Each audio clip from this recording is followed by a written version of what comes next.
Hi ப்ளடீஸ், இது ஒரு குட்டி மினி விலாக் தான். என்னென்னு பார்த்தீங்கன்னா, ஒரு 2-3 விலாக் முன்னாடி பார்த்துருப்பீங்க அன்வைட்டுக்கு போகிறேன்னு சொல்லிட்டு. ஸோ அதோட கண்டினியூ விலாக் தான் இது.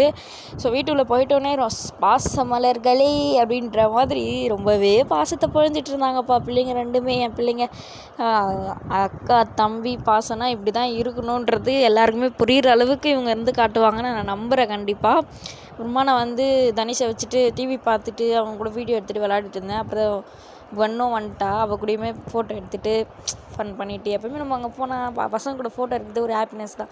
ஸோ இவங்க இப்படி இருக்கிறத பார்த்து எனக்கு ரொம்பவே ஹாப்பியாக இருந்தது. இந்த மாதிரி இவங்க பெருசாயும் இருக்கணும்னு நான் நினைக்கிறேன், இருப்பாங்க நம்புகிறேன், கண்டிப்பாக இருக்கணும் இவங்க.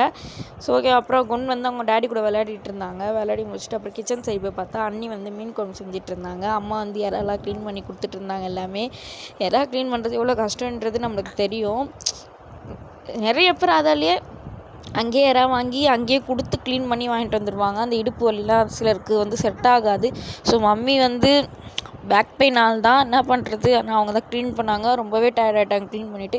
சரி நானுமே போய் ஹெல்ப் பண்ணலாம் அப்படின்னு சொல்லிட்டு தம்பியை தூங்க வச்சேன். ஆனால் அவர் தூங்கவே இல்லை.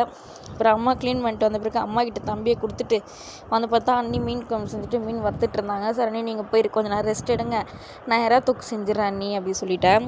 அண்ணியும் சரி செய் அப்படி சொல்லி விட்டுட்டு போயிட்டாங்க. அவ்வளோ நல்லா வந்து கொஞ்சம் ஹெல்ப் பண்ணிகிட்டு இருந்தாங்க. ஸோ நானுமே யாராவது தொக்கு செஞ்சு முடிச்சிட்டேன்.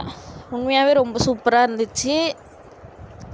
ரொம்ப நாள் அப்புறமா நான் அண்ணி அம்மா 3 பேருமா உட்காந்து சாப்பிட்டுட்டு இருந்தோம். அதுவும் இவ்வளோ ஐட்டம்ஸ் வந்து ரொம்ப நாள் கழிச்சு தான் நாங்கள் சாப்பிட்றோம். எறா, மீன் கறி, மீன் குழம்பு, எறா தொக்கு. ஸோ ஓகே, இதுதான் நான் வந்து அதை டபுளாக சொல்லிகிட்டு இருப்பேன். So sorry.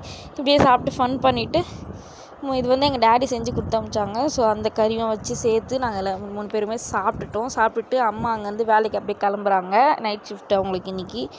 ஸோ அதெல்லாம் அங்கே கிளம்பிட்ட பிறகு நானும் கிளம்பிட்டேன். Okay bye.